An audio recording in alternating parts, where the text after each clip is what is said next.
Africa's economies were buffeted last year by various headwinds ranging from debt levels, inflation, fiscal deficit, lower FX reserves, and poor exchange rate, to mention a few. Dr. Bunmi Bajomo is a Nigerian banker, the head of corporate banking and chief operating officer in charge of investment bank at Ecobank Group in Lome, Togo. Dr. Bajomo is live here with us in Lagos tonight, starting her new year 2024 interviews with Arise Exchange. It's great getting together with you again on the show. Thank you very much and welcome. This is a brand new year. So we thank you. I'm sure this is your first interview in the new year. Happy New Year to you. So thanks for making it here on Arise. Let's summarize this macroeconomic report for me and what the key details are for the continent for the year we just finished, 2023. Okay, thank you very much, Bosin. So like you said, each of the 55 countries in Africa face different headwinds in 2023. But the reaction and actions taken actually varied, and that created a myriad of experiences and opportunities as well as challenges. What you have is across our region, which is the Anglophone West Africa, different from Nigeria, you see a number of countries growing, and stars from that region will be the likes of Guinea, with their significant milestone achieved with the Simandou project in Guinea. The Simandou project is the world's largest deposit of iron ore. Is that $20 billion yes, project? Each of the mines. So it's divided into two regions. Each of the regions has 2 billion metric tons of iron ore. And it's a joint venture between the government of Guinea, only 10% in one, as well as the China-led SMB Mining Corporation, occupying the North 1 and 2. And then you have the Rio Tinto-led consortium mining the second one. That is a game changer for that country. And if you see the growth across all of our region, with the exception of Ghana, everybody is recording growth in the region of 5% and above. And the back out Sierra Leone, that recorded 2%. Across all of the African countries, significant growth, East Africa, Rwanda growing at the rate of an average of 6.5%. Even Ghana, with all of its challenges, actually is recording growth. And with the resolution of the domestic debt exchange program, that has actually led to about 8 billion in impairment to financial operators in that market. You've seen the country come from a high inflation of 40% to now 26%, and you've seen the currency from its worst level of 15 Ghanaian ceding to the dollar to now an average of 11%. And hopefully by today, by this week, with the negotiation between the country as well as the consortium of foreign lenders, there might be a resolution on the foreign one. And then well ahead of the IMF executive meeting on January 15. And then you might see... The news is that Ghana could be getting about at least 1.5, close to $1.2 billion. You know, they have the extended credit facility program, $3 billion, and each disbursement is $600 million. Yes. You've had the first disbursement. The second disbursement is hinged on the resolution of the foreign currency component of the debt exchange program. If that is actually resolved today with the core lender, which is the Chinese bloc, agreeing to the proposal, then you might see a haircut about 35%, and then Ghana might be out of the woods. You've touched on West Africa, and I was just beginning to think you just took it to Ghana because I was thinking we're going to start with Nigeria. But again, it's good news. I love that. Tell me about Nigeria. What are the economic realities? How do you think the banking sector, the investment and all that will have to play out for this big economy you cannot ignore, not just in West Africa, but around the continent as a whole? Yes, I mean, that's Africa's biggest economy, depending on the exchange rate you use, actually. But the good thing is that South Africa has its own issues as well, so maybe we're still the biggest economy. But the thing with Nigeria is that there has been a lot of positive. I mean, the policy change, the direction, moving from a sort of repressive exchange rate mechanism to a free float regime, perhaps positive. But the problem is that this issue of FX issue has lingered for too long. You know, this issue actually started in 2019.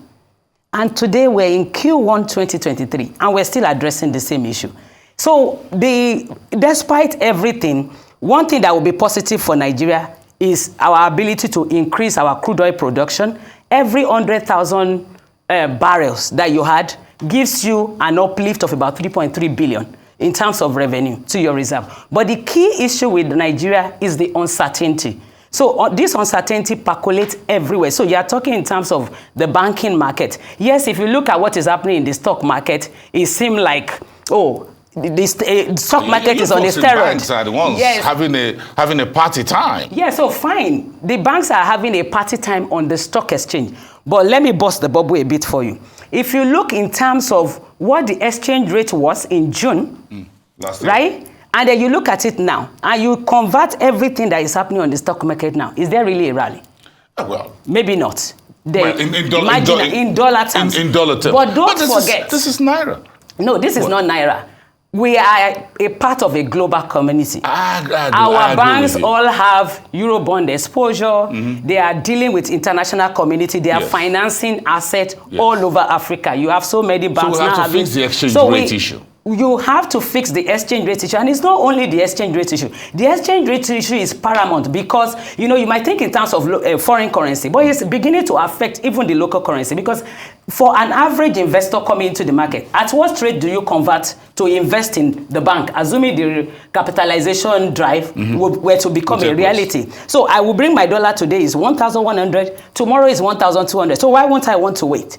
So you might then have it might then become a negative situation in terms of investment, and it might even now lead to a loss of appetite for holding the local currency. And if we don't watch it, we then have a kind of Zimbabwe kind of situation where your local currency is actually not attractive, and then you might be forced to now dollarize. What you don't want to happen might ultimately happen. We will always talk about the dollarized economy for Nigeria for quite some time. But when you look at the UMR region, and I take you back to, because your bank's headquarters, you sit in Lometogo, where the Ecobank International headquarters is. So I'm sure you have a view of the UMR region as well. If you take Nigeria, Ghana out of it, so you look at Togo, Benin Republic, you look at Cote d'Ivoire, for example, within that region, what do you see? I think that is actually the most stable region of the African country, the UMR region. If you look at everything that has happened, yes, as of last year, because of the Russia and Ukrainian crisis, inflation went to around 7%. As of today, inflation has gone back to around 2.5%. For November was 2.4%. Yes, so despite that, exchange rate also depreciated a bit. We moved from the 570 level, and then we picked at 605 of CFA. Yes. We picked at 605, but the postulate is that it would turn and we will have significant application because inflation has come down. Fine, the BCAO continues to increase the interest rate in order to attract investment. But if you want two major things that you should watch out for in UMR for, lack of time. Number one is that the government, the central bank, right, recently reduced the single obligor limit of banks from 35% to 25%. That has significant impact on ability of bank to expand the credit frontier. That is one. The second one is also in terms of the required level of capitalization. You might see a capitalization drive out of UMR in this current year. So if that were to happen, then it might build positive for Nigeria, but it might also be negative. Because then an investor would then have to weigh this stable region with stable inflation, near stable exchange rate versus your market where CRR is 32 plus%. Yes. Inflation is 28.2. Macro stability is not there. And then on January 1st, your sister company brought out a publication, the stars of Nigeria, the winning businesses. At least 3 of those stars that were listed on the front page of your newspaper have been experiencing negative news. In the past 1, 2 weeks, 3 weeks, in fact, since the beginning of this year. That is not positive. So for an investment that wants to come, an investor that wants to, and you know what? Let's talk about that a bit. If you look at what has happened in Nigeria, the multinationals have struggled. The companies that have powered this economy, that continues to be stars of this economy, are the top tier local corporate. Yes. They've mastered the operating environment. They've been able to weather the storm where the multinationals have struggled and they are quick to exit. These people have stayed. So I'm saying that these are companies, some of them have been in Nigeria for over 100 years. Some of them have been here 40 years. So what you are seeing is that if we do not showcase the positive of this country, companies, it affects their investment rating, it affects their ability to borrow, it affects their investment profile. In fact, one of the companies, I'll tell you, is actually an anchor under the Paddy aggregation scheme, supported by a DFI from the US, right? Without mentioning name, is supported. This kind of news, if it's not managed, they're going to pull the plug very soon. What does that do? All of the farmers that are benefiting from those schemes, they will be sent back home. Then it fuels insecurity. Insecurity leads to further increases in price of goods. So it is not positive for us. Like, I will use the case of Silicon Valley Bank, yes, a bank that had 180 billion in terms of total asset. It took just a negative news, an unrelated news, yes, with another institution, and then they made an announcement and people panic, and then in one day they lost $80 billion. So we don't want to create that kind of thing. If you are doing investigation, FTS was investigated, Binance was investigated. In months, the MD of Binance was fined close to $300 million. The Binance itself was fined the largest corporation fine in the US, $4 billion, 4.3 from an entity. But it's done, it's dusted, and everybody moved on. And everybody has moved on. This has lingered. So if some people have done some things right, it's high time it is investigated, mentioned, and go away. What we have done for one of the country, they went through the muddy waters situation.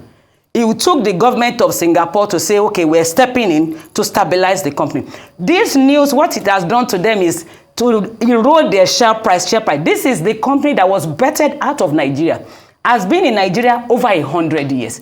It cannot be Nigeria creating negative buzz for them. So we need to watch what we do and how we do this. We need to watch our communication. And you know what is missing, like I said, is that number one, there's no forward guidance right now.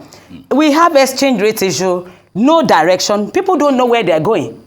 Companies don't know whether they should stock up today or wait till tomorrow. It needs to be managed. If some companies are under investigation, it could be the Minister of Finance, it could be any Minister of Trade. These companies are under investigation for the following reason. It will take 6 months to investigate it. At the end of 6 months, we will publish results. We don't want to sit abroad, you are in an investment committee meeting, and then you are saying, oh, EFCC is this, EFCC is that. Those are the stars of the economy. If they've done something wrong, by all means, punish them. But if we are not sure, don't do media trial, don't send information. It's too sensitive. And where we are, it's so sensitive. We're trying to attract FDI. We've been trying to attract this investment. They haven't come. And by ourselves, it's like an unforced error. Yeah. We're throwing information. That is credit negative. That is investment negative. And it should better stop. I get you. But one country, if you move to East Africa, Kenya has had its own fair share of a decline in FX, in exchange rate. We've seen investors voted out of Kenyan economy. It's been very tough for there. When you look at the East African community, you said the UMY is the most stable, but I think I love the East African community. What do you see there? Give me no, East Africa is fantastic. That is the resource basket of the African economy. Yes. Talk of mining, talk of commodity richness, tourism, talk of advancement in fintech, powering the ecosystem is from the East Africa. The star of East Africa obviously is Kenya, but I mean, all of the positive, if we are talking, okay, they've suffered some things, what the government has done that is good is now this bilateral commodity sales to mitigate their access to FX and mitigate it. But watch out for Kenya. One major issue. Number one, you have to see what happened in terms of their maturing debt obligation. Even though the country tried to prepare and then the investment community reacted negatively. Which is Eurobond for June. Yes, but another thing is that the Kenyan government has raised taxes across digital tax, petroleum tax increased to 16%. But what you've now seen is that it has led to some kind of apathic reaction. The total collection in this current period from all of the increases is less than what it was before the increase was introduced. Even under the new Finance Act. So that is a problem. Yes. And they're given also the BOP constraint. But if you step away from Kenya, but you give it to them, tourism, in terms of clarity of objective and effort. I know you're heading to Tanzania. No, I just returned actually. From Tanzania Madam is a star of the future. Yeah, she is. A lot of Madam is doing a great job. A lot of things happening. Is one of the growth economy for us, even as an institution where I work for. That is a market to watch out for. At Ecobank. So you're keeping an eye on Tanzania. Yeah, and the DRC is another emerging star. The world biggest producer of cobalt, fourth largest producer of copper. And the good thing about them is that they don't have to spend a dime to produce cobalt. Is a derivative of copper production. Let's use the DRC. Give me 30 seconds on Southern Africa, the SADC community, the Southern African SADC community, you will talk of Malawi, right? Malawi had gone through a lot in terms of Cyclone Freddy and all of those, but government took one action recently, which I may not totally agree with. They devalued the currency from 1,180 to 1,800. For an import-dependent economy. That was a deliberate action. But the government explained it, that because the gap between the official and parallel had widened, they wanted to collapse both. That is a strategy. But one good thing, so I thought it will hurt the citizens. That's what I thought when it happened. Because everybody is importing, you have to import fuel, then the cost of fuel has now grown by 45%, and then they have to produce, you are importing the commodity, you are importing space, you've made life a bit difficult. But one good thing out of that economy is that recently Israel was looking for human resource. You know where they went to? They went to Malawi. And of course, so that's export mobilization. Maybe there's something we need to learn a little bit out from there. But this conversation can go on and on. Thank you so much. I'm sure you're so excited. And it all showed the work you're doing on the continent. Thank you so much for coming to speak to us. You're an ambassador of Ecobank Group for Pan-Africa. Thank you, Bosin. Thank you. Thank you.